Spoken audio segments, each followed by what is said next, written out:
Welcome to Smitha's mind master. PSC പരീക്ഷയ്ക്ക് വേണ്ടി തയ്യാറെടുക്കുന്ന എല്ലാ ഉദ്യോഗാർത്ഥികൾക്കും സ്മിതാസ് മൈൻഡ് മാസ്റ്ററിലേക്ക് സ്വാഗതം. ഇന്ന് നമ്മൾ പഠിക്കാൻ പോകുന്നത് ഇന്ത്യൻ ഭരണഘടന എന്ന് പറയുന്ന ഡിഗ്രി ലെവൽ പ്രിലിംസിൻ്റെ വളരെ പ്രധാനപ്പെട്ട ഒരു ടോപ്പിക്കാണ് ഇന്ത്യൻ കോൺസ്റ്റിറ്റ്യൂഷൻ. ഇന്ത്യൻ കോൺസ്റ്റിറ്റ്യൂഷൻ്റെ ആദ്യത്തെ ടോപ്പിക്കായ കോൺസ്റ്റിറ്റ്യൂവൻ്റ് അസംബ്ലി അല്ലെങ്കിൽ ഭരണഘടനാ നിർമ്മാണ സഭ എന്ന ടോപ്പിക്കാണ് നമ്മൾ ഇന്ന് ഇവിടെ പഠിക്കാൻ പോകുന്നത്. ഇന്ത്യൻ ഭരണഘടനയുടെ ആദ്യത്തെ ക്ലാസ്സാണിത്. ഈ ഒരു ക്ലാസ് പ്രയോജനപ്പെടുന്നത് degree level prelims, secretariat assistant, അതുപോലെ തന്നെ LDC main, +2 main exams, LGS ഈ പറയുന്ന എക്സാംസിനെ എല്ലാം തന്നെ പ്രിപ്പയർ ചെയ്യുന്നവർക്ക് പ്രയോജനപ്പെടുന്ന ഒരു ക്ലാസ്സാണിത്. അപ്പോൾ ഇതിൻ്റെ ആദ്യത്തെ ക്ലാസ്സാണ്. നമുക്ക് ക്ലാസ്സിലേക്ക് കിടക്കാം. ഇന്ത്യൻ ഭരണഘടന ഒരു ജനാധിപത്യ രാജ്യത്തിലെ അടിസ്ഥാന നിയമ സംഹിതയാണ് ഭരണഘടന. ഇന്ത്യക്ക് ഒരു വ്യക്തമായ ലിഖിത ഭരണഘടനയാണുള്ളത്. നിലവിലുള്ള ലിഖിത ഭരണഘടനകളിൽ ഏറ്റവും ബൃഹത്തായ ഭരണഘടനയാണ് ഇന്ത്യൻ ഭരണഘടന. ഈ ഇന്ത്യൻ ഭരണഘടന വന്നത്, അതായത് ഇന്ത്യൻ ഭരണഘടന രൂപീകരണവുമായി ബന്ധപ്പെട്ട കാര്യങ്ങളാണ് നമ്മളിവിടെ ഡിസ്കസ് ചെയ്യുന്നത്. ഇന്ത്യക്ക് സ്വന്തമായി ഒരു ഭരണഘടന രൂപീകരിക്കുക എന്ന ഉദ്ദേശത്തോടു കൂടി രൂപീകൃതമായതാണ് ഭരണഘടനാ നിർമ്മാണ സഭ അഥവാ കോൺസ്റ്റിറ്റ്യൂവൻ്റ് അസംബ്ലി.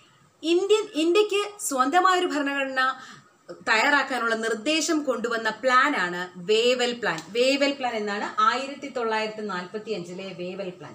ഇന്ത്യക്ക് ഒരു ഭരണഘടന വേണം എന്നുള്ള ഒരു ആവശ്യം നിരന്തരമായി ഉയർന്നുകൊണ്ടിരിക്കുകയായിരുന്നു. അങ്ങനെ ഇന്ത്യക്ക് ആദ്യമായി ഒരു ഭരണഘടന എന്നുള്ള ആശയം ആദ്യമായി മുന്നോട്ട് വെച്ച വ്യക്തി ആരെന്ന് ചോദിച്ചാൽ MN റോയി ആണ്. MN റോയി. ഓക്കെ, അതുപോലെ തന്നെ ഇന്ത്യക്ക് ഒരു ഭരണഘടന വേണം എന്നുള്ള ആശയം മുന്നോട്ട് വെച്ച ആദ്യ വ്യക്തിയാണ് MN റോയി. ആദ്യ പാർട്ടി ഏതെന്ന് ചോദിച്ചാൽ സ്വരാജ് പാർട്ടി. പലതവണ എക്സാമിന് ചോദിച്ചിട്ടുള്ള കാര്യമാണിത്. Okay, Swaraj party. നോക്കിയേ, എന്തൊക്കെയാണ് നമ്മളിവിടെ പറഞ്ഞത്? ഇന്ത്യൻ ഭരണഘടന, ഒരു ജനാധിപത്യ രാഷ്ട്രത്തിന്റെ അടിസ്ഥാന നിയമ സംഹിതയാണ് ഭരണഘടന. ഇന്ത്യക്ക് ഒരു ലിഖിത ഭരണഘടനയുണ്ട്. ലോകത്തിലെ ഏറ്റവും ബൃഹത്തായ ലിഖിത ഭരണഘടനയുള്ള രാജ്യമാണ് ഇന്ത്യ അഥവാ ഇന്ത്യൻ ഭരണഘടന.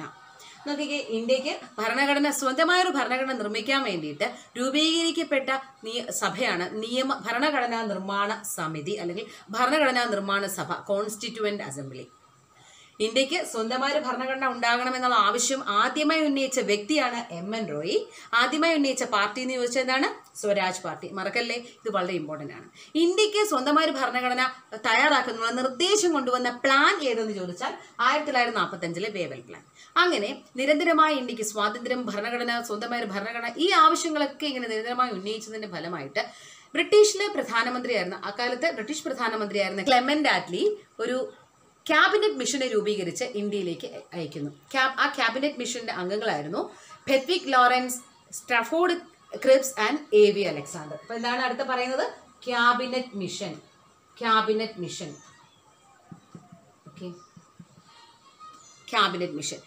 മിഷനിലെ അംഗങ്ങളായിരുന്നു Pethick Lawrence, Stafford Cripps, AV Alexander. Okay, 1946 March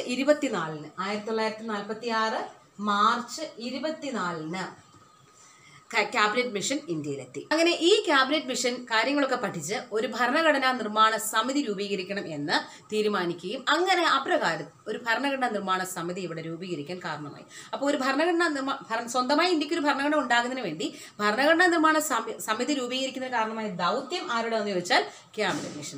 plan Wavell plan. Okay, ഇത്രയും കാര്യങ്ങൾ കൃത്യമായാലും ഈ പോയിന്റ്സ് ഓർത്തു വെക്കുക. ഭരണഘടനാ നിർമ്മാണ സഭ, വേവൽ പ്ലാൻ, MN റോയ് എന്താണ്? സ്വരാജ് പാർട്ടി, ക്യാബിനറ്റ് മിഷൻ, അതിലെ members. Okay, Pethick Lawrence, Stafford Cripps and AV Alexander. Okay, അങ്ങനെ ക്യാബിനറ്റ് മിഷന്റെ നിർദ്ദേശപ്രകാരം ഇന്ത്യയിൽ ഒരു ഭരണഘടനാ നിർമ്മാണ സഭ രൂപം കൊള്ളുകയാണ്. ഭരണഘടനാ നിർമ്മാണ സഭ അഥവാ കോൺസ്റ്റിറ്റ്യൂവൻ്റ് അസംബ്ലി. 1946 ഡിസംബർ 6 ഭരണഘടനാ നിർമ്മാണ സഭ രൂപമായി. 1946 ഡിസംബർ 6 ഭരണഘടനാ നിർമ്മാണ സഭ രൂപീകൃതമാകുന്നത്. ഓക്കെ, 1946 ഡിസംബർ 9 ഈ ഭരണഘടനാ നിർമ്മാണ സമിതിയുടെ ആദ്യ മീറ്റിംഗിൽ അധ്യക്ഷനായിരുന്നത് ആരാണ്? ഡോക്ടർ സച്ചിദാനന്ദ സിൻഹ. ഈ ഡോക്ടർ സച്ചിദാനന്ദ സിൻഹ താൽക്കാലിക അധ്യക്ഷനായിരുന്നു. ഒരു മീറ്റിംഗ് കൂടുമ്പോൾ നമുക്ക് ആദ്യം ഒരു അധ്യക്ഷൻ വേണമല്ലോ കാര്യങ്ങളൊക്കെ തീരുമാനിക്കാൻ. അത് എന്ന കണക്കിന് ആ സീനിയർ ആയിട്ടുള്ള ആളിനെ അതിൻ്റെ അധ്യക്ഷനായിട്ട് നിയമിച്ചു. അപ്പോൾ നമുക്ക് ക്വസ്റ്റ്യൻ ഉണ്ട്, താൽക്കാലിക അധ്യക്ഷൻ, ഭരണഘടനാ നിർമ്മാണ സഭയുടെ താൽക്കാലിക അധ്യക്ഷനാണ് ആര്? ഭരണഘടനാ നിർമ്മാണ സഭയുടെ താൽക്കാലിക അധ്യക്ഷൻ ആരാണ്? ഡോക്ടർ സച്ചിദാനന്ദ സിൻഹ. ഇത് വളരെ ഇമ്പോർട്ടൻ്റ് ആണ്. 1946 ഡിസംബർ 9-നാണ് ഭരണഘടനാ നിർമ്മാണ സഭയുടെ ആദ്യ മീറ്റിംഗ് കൂടുന്നത്. ഈ ആദ്യ മീറ്റിംഗിൽ അധ്യക്ഷനായിരുന്നു ഡോക്ടർ സച്ചിദാനന്ദ സിൻഹ. ആദ്യമായി ഒരു മീറ്റിംഗ് കൂടുമ്പോൾ ഒരു അധ്യക്ഷൻ ഉണ്ടാവണമല്ലോ. അപ്പോൾ അതുകൊണ്ട് തന്നെ ആദ്യ മീറ്റിംഗിൽ ഇദ്ദേഹം അധ്യക്ഷനായിരുന്നുവെങ്കിലും പിന്നീട് ഒരു സ്ഥിരം ചെയർമാനെ തിരഞ്ഞെടുക്കുന്നുണ്ട്. അതാണ് ഡോക്ടർ രാജേന്ദ്ര പ്രസാദ്. അപ്പോൾ ഇവിടെ ക്വസ്റ്റ്യൻ ഉണ്ട്, എന്താണ് ഭരണഘടനാ നിർമ്മാണ സഭയുടെ താൽക്കാലിക അധ്യക്ഷൻ ആര്? താൽക്കാലിക അധ്യക്ഷൻ ആരായിരുന്നു? ഡോക്ടർ സച്ചിദാനന്ദ സിൻഹ. ഈ ഒരു മീറ്റിങ്ങിൽ ഭരണഘടനാ നിർമ്മാണ സഭയുടെ ആദ്യ മീറ്റിംഗ് ഡിസംബർ 9-നായിരുന്നു. ഈ ഡിസംബർ 9-ന്റെ ഈ മീറ്റിങ്ങിൽ ഡിസംബർ 9-നായിരുന്നേ 1946 ഡിസംബർ 9-നുള്ള ആദ്യ മീറ്റിങ്ങിൽ ഈ ആദ്യ മീറ്റിങ്ങിലെ ആദ്യമായി ഈ മീറ്റിങ്ങിനെ അഭിസംബോധന ചെയ്തതാണ് കൃപാലിനി, JB കൃപാലിനി. ആരാണ്? JB കൃപാലിനി. ഓക്കെ, അപ്പോൾ ആദ്യ മീറ്റിങ്ങിൽ അഭിസംബോധന ചെയ്തത് ആരാണ്? ആദ്യമായി സംസാരിച്ചത് JB കൃപാലിനി.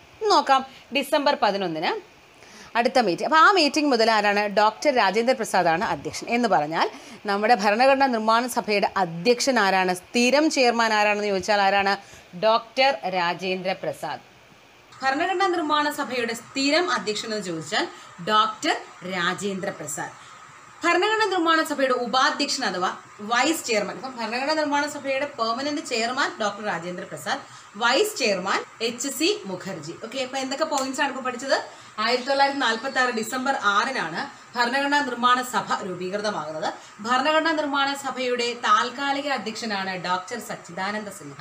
1946 ഡിസംബർ 9-നാണ് ഭരണഘടനാ നിർമ്മാണ സഭ ആദ്യമായി സമ്മേളിക്കുന്നത്.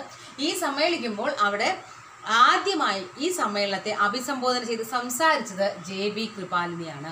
അതായത് നിയമനിർമ്മാണ സഭയുടെ സ്ഥിരം അധ്യക്ഷൻ ആരാണ്? അത് ഡോക്ടർ രാജേന്ദ്ര പ്രസാദ്. പിന്നീടോ നിയമനിർമ്മാണ സഭയുടെ ഉപാധ്യക്ഷനാണ് HC മുഖർജി. ഓക്കെ, ഭരണഘടനാ നിർമ്മാണ സമിതിയുടെ ആദ്യ മീറ്റിംഗ് എന്നായിരുന്നു? ഡിസംബർ 9-ന്. ഈ ആദ്യ മീറ്റിംഗിൽ പങ്കെടുത്ത ആൾക്കാരുടെ എണ്ണം, പങ്കെടുത്ത മെമ്പേഴ്സാണ് 207, 9 വനിതകൾ ഉൾപ്പെടെ. 9 വനിതകൾ ഉൾപ്പെടെ ഭരണഘടനാ നിർമ്മാണ സമിതിയുടെ ആദ്യ മീറ്റിംഗ് ഡിസംബർ 9-ന് നടന്ന ആദ്യ മീറ്റിംഗ് പങ്കെടുത്ത അംഗങ്ങളുടെ എണ്ണമാണ് 207. ഓക്കെ, പാർലമെന്റിന്റെ സെൻട്രൽ ഹാളിൽ വെച്ച് നടന്ന ഭരണഘടനാ നിർമ്മാണ സമിതിയുടെ ആദ്യ മീറ്റിംഗ് പങ്കെടുത്ത അംഗങ്ങളുടെ എണ്ണമാണ് 207. 9 വനിതകൾ ഉൾപ്പെടെ 207 അംഗങ്ങളാണ് ആ മീറ്റിംഗിൽ പങ്കെടുത്തത്. ഭരണഘടനാ നിയമനിർമ്മാണ സമിതിയിലെ ആദ്യത്തെ മീറ്റിംഗിൽ പങ്കെടുത്ത അംഗങ്ങളുടെ എണ്ണമാണ് 207, 9 വനിതകൾ ഉൾപ്പെടെ. എന്നാൽ ഭരണഘടനാ നിർമ്മാണ സമിതിയിലെ അംഗങ്ങളുടെ എണ്ണം എന്ന് പറയുമ്പോൾ അത് 389 മൊത്തം അംഗങ്ങളുടെ എണ്ണം 389. 17 വനിതകളും 17 മലയാളികളും ഉൾപ്പെടെ 389 അംഗങ്ങളായിരുന്നു ഭരണഘടനാ നിർമ്മാണ സഭയുടെ മുഴുവൻ അംഗങ്ങളുടെ എണ്ണം. നോക്കിക്കേ, 17 വനിതകളുണ്ടതിൽ, 17 മലയാളികളുണ്ട്, അതുപോലെ തന്നെ 93 പേർ നാട്ടുരാജ്യങ്ങളിൽ നിന്നായിരുന്നു. ഇങ്ങനെയൊക്കെയുള്ള കാര്യങ്ങൾ എണ്ണമൊക്കെ ഒന്ന് പഠിച്ചു വെച്ചേക്കണം. ഓക്കെ, നോക്കാം. ഈ 17 മലയാളികളിൽ 3 പേര് വനിതകളായിരുന്നു, അല്ലെങ്കിൽ 17 വനിതകളിൽ 3 പേര് മലയാളികളായിരുന്നു. നോക്കാം അവരാരൊക്കെയാണെന്ന്. മലയാളികളായിരുന്ന 3 വനിതകളാണ്. 1 ആനി മസ്ക്രീൻ, 2 അമ്മു സ്വാമിനാഥൻ, 3 ദാക്ഷായണി വേലായുധൻ. ഇത് ഭയങ്കര ഇമ്പോർട്ടൻ്റ് ആണ്, 3 പഠിച്ചേക്കണം. 3 പേരുടെയും പേര് പഠിച്ചോണം. ആനി മസ്ക്രീൻ തിരുവിതാംകൂറിൽ നിന്നുള്ള അംഗമായിരുന്നു. ആനി മസ്ക്രീൻ തിരുവിതാംകൂറിൽ നിന്നുള്ള തിരുവിതാംകൂർ തിരുവിതാംകൂറിൽ നിന്നുള്ള പ്രതിനിധിയായിരുന്നു ആനി മസ്ക്രീൻ. അമ്മു സ്വാമിനാഥനും ദാക്ഷായണി വേലായുധനും മദ്രാസിൽ നിന്നുള്ള പ്രതിനിധികൾ. അമ്മു സ്വാമിനാഥനും ദാക്ഷായണി വേലായുധനും. ഈ ദാക്ഷായണി വേലായുധനാണ് ഇന്ത്യയിലെ ആദ്യത്തെ പ്രീ ഡിഗ്രി പാസ്സായ SC/ST വനിതയാണ്. ഈ ദാക്ഷായണി വേലായുധൻ ഇന്ത്യയിൽ ആദ്യമായി പ്രീ ഡിഗ്രി പാസ്സായ SC/ST വനിതയാണ് ദാക്ഷായണി വേലായുധൻ. ഓക്കെ, അപ്പോൾ ഇതാണ് ഈ 3 വനിതകളുടെ പേര് ഇമ്പോർട്ടൻ്റ് ആയിട്ട് പഠിച്ചോണം. അപ്പം മുഴുവൻ 389 പേരാണ് ആ മെമ്പേഴ്സായിട്ട് ഉണ്ടായിരുന്നത്. അതിൽ 93 പേർ ഭരണഘടനാ നിർമ്മാണ സഭയിൽ നാട്ടുരാജ്യങ്ങളിൽ നിന്നുള്ള അംഗങ്ങളായിരുന്നു. പിന്നെന്താണ്, ഭരണഘടനാ നിർമ്മാണ സഭയിലെ തിരഞ്ഞെടുക്കപ്പെട്ട അംഗങ്ങൾ 296 പേരായിരുന്നു. തിരഞ്ഞെടുക്കപ്പെട്ട അംഗങ്ങൾ 296 പേരായിരുന്നു. ഇവരെവിടെ നിന്നൊക്കെയാണെന്നറിയാമോ? ഈ 296 പേര് ബ്രിട്ടീഷ് ഗവർണർമാരുടെ പ്രവിശ്യയിൽ നിന്ന് 292 പേരും, പിന്നെ അതുപോലെ തന്നെ ചീഫ് കമ്മീഷണർമാരുടെ പ്രവിശ്യയിൽ നിന്ന് 4 പേരും. അതൊന്നും പഠിക്കേണ്ട, ജസ്റ്റ് ഒന്ന് ഓർത്തിരുന്നാൽ മതി. ഇനി ഇവിടെ മറ്റൊരു കാര്യം കൊണ്ട് നിങ്ങൾ ഓർത്തിരിക്കണം, ഭരണഘടനാ നിർമ്മാണ സഭയിൽ മൊത്തം 389 പേര് നമ്മൾ പറഞ്ഞു. എന്നാൽ പാകിസ്ഥാൻ പ്രദേശത്ത് ഉൾപ്പെട്ട അംഗങ്ങൾ പിരിഞ്ഞു പോയതോടുകൂടി ഇതിലെ അംഗസംഖ്യ 299 മാറി. 299 മാറി. ഓക്കെ, അപ്പം പാകിസ്ഥാൻ പ്രവിശ്യയിൽ നിന്നുള്ള ആൾക്കാരങ്ങ് പോയി കഴിയുമ്പോൾ ഇന്ത്യയിൽ മാത്രമാവുമല്ലോ. അപ്പോൾ അത് ഡിവൈഡ് ചെയ്ത് കഴിയുമ്പോൾ ഇന്ത്യയിൽ മാത്രമായിരുന്നുള്ള അംഗങ്ങളുടെ എണ്ണം എന്ന് പറഞ്ഞാൽ 299 ആണ്. ഇനി വളരെ ഇമ്പോർട്ടൻ്റ് ആയിട്ടൊരു കാര്യമാണ്, ഭരണഘടനയിൽ ഒപ്പുവെക്കുമല്ലോ, ഭരണഘടന ഒപ്പുവെച്ച് അംഗീകരിക്കുമല്ലോ. ഭരണഘടനയിൽ ഒപ്പുവെച്ച അംഗങ്ങളുടെ എണ്ണം എന്ന് പറഞ്ഞാൽ 284 ആണ്. അപ്പോൾ ഈ നമ്പേഴ്സൊക്കെ തെറ്റിപ്പോവാതെ നമുക്ക് പഠിക്കണ്ടേ, തെറ്റിപ്പോവാതെ ടോട്ടൽ അംഗങ്ങളുടെ എണ്ണമാണ് 389. അതിൽ 17 വനിതകൾ 17 മലയാളികൾ. എളുപ്പമാണല്ലോ പഠിക്കാൻ. 17 വനിതകൾ 17 മലയാളികൾ. 17 മലയാളികളിൽ 3 പേര് മലയാളി വനിതകളാണ്. ഓക്കെ, ഇനി നാട്ടുരാജ്യങ്ങളിൽ നിന്നുള്ള എത്രയാണ്? 93 ആണ്. നാട്ടുരാജ്യങ്ങളിൽ നിന്ന് 93. ഇനി ഇമ്പോർട്ടൻ്റ് ആയിട്ടുള്ളത് ഇത് മാത്രമാണ്. ഭരണഘടനയിൽ ഒപ്പുവെച്ച അംഗങ്ങളുടെ എണ്ണമാണ് 284. ഇതും കൂടി ഓർത്തു വെച്ചോ. മുസ്ലിം, അതായത് പാകിസ്ഥാൻ പ്രദേശത്ത് ഉൾപ്പെട്ട അംഗങ്ങൾ പിരിഞ്ഞു പോയതോടുകൂടി അംഗസംഖ്യ 299 ആയി. ഓക്കെ, ഇത്രയും മനസ്സിലായല്ലോ. ഇനി അടുത്തത് നമ്മൾ പറഞ്ഞു ഭരണഘടനാ നിർമ്മാണ സമിതിയിലെ അംഗങ്ങളുടെ എണ്ണം, അതിൽ ഓരോന്നും എവിടെ നിന്നൊക്കെയാണ്, എത്രയൊക്കെ പേരാണെന്നൊക്കെ പഠിച്ചു കഴിഞ്ഞു. ഇനി ഇമ്പോർട്ടൻ്റ് ആയിട്ട് ഇതുമായി ബന്ധപ്പെട്ട ഒരു പ്രധാനപ്പെട്ട കാര്യം എന്താണെന്ന് വെച്ചാൽ, ഭരണഘടനാ നിർമ്മാണ സമിതിയിൽ അംഗമായ മലയാളികൾ ആരൊക്കെ എന്നൊന്ന് അറിഞ്ഞിരിക്കുക. ഇമ്പോർട്ടൻ്റ് ആയും ചില ഭാഗങ്ങളിൽ നിന്നുള്ള ആൾക്കാരെ വ്യക്തമായിട്ടൊന്ന് പഠിച്ചു വെച്ചേക്കുക. അതായത് തിരുവിതാംകൂറിൽ നിന്നുള്ള പ്രതിനിധികളുണ്ടായിരുന്നു, തിരുവിതാംകൂറിൽ നിന്നുള്ള അംഗങ്ങൾ. കൊച്ചിയിൽ നിന്ന് യുണൈറ്റഡ് പ്രൊവിൻസിൻ്റെ ഭാഗമായിട്ടൊരു മലയാളി ഉണ്ടായിരുന്നു, മദ്രാസിൽ നിന്നുണ്ടായിരുന്നു. ഓക്കെ, മലയാളി വനിതകൾ എവിടെ നിന്നൊക്കെ നമ്മൾ പഠിച്ചു കഴിഞ്ഞു. മലയാളി വനിതകൾ 3 പേരാണ്. ആരൊക്കെയാണ്? ആനി മസ്കിൻ തിരുവിതാംകൂറിൽ നിന്ന്, അമ്മു സ്വാമിനാഥനും ദാക്ഷായണി വേലായുധനും മദ്രാസിൽ നിന്ന്. അതുപോലെ ഇനി ബാക്കി 14 പുരുഷന്മാരുണ്ടായിരുന്നു. ഈ 14 പുരുഷന്മാരിൽ ഇമ്പോർട്ടൻ്റ് ആയിട്ടുള്ള ആൾക്കാരെ നമുക്ക് ആദ്യം ഒന്ന് പഠിക്കാം, എന്നിട്ട് ബാക്കി നിങ്ങളൊന്ന് അറിഞ്ഞിരിക്കുക. ഓക്കെ, കൊച്ചിയിൽ നിന്നായിരുന്നു പനമ്പള്ളി ഗോവിന്ദ മേനോൻ. ഓക്കെ, അടുത്തത് യുണൈറ്റഡ് പ്രൊവിൻസിൽ നിന്നുള്ള മെമ്പറായിരുന്നു ജോൺ മത്തായി. അപ്പം ജോൺ മത്തായി എവിടെ നിന്നുള്ള മെമ്പറായിരുന്നു? യുണൈറ്റഡ് പ്രൊവിൻസിൽ നിന്ന്. ഇത് രണ്ടും പഠിച്ചു വെക്കുക, ഓരോരുത്തരും വീതമേ ഉള്ളൂ. അപ്പോൾ കൊച്ചിയിൽ നിന്നുള്ള അംഗമായിരുന്നു പനമ്പള്ളി ഗോവിന്ദ മേനോൻ. തിരുവിതാംകൂറിൽ നിന്നുള്ള അംഗങ്ങൾ 5 പേരായിരുന്നു.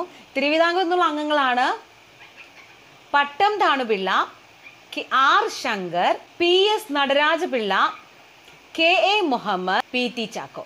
ഓക്കെ, അപ്പോൾ ആരൊക്കെയാണ്? പട്ടം, ശങ്കർ, നടരാജപിള്ള, മുഹമ്മദ്, ചാക്കോ.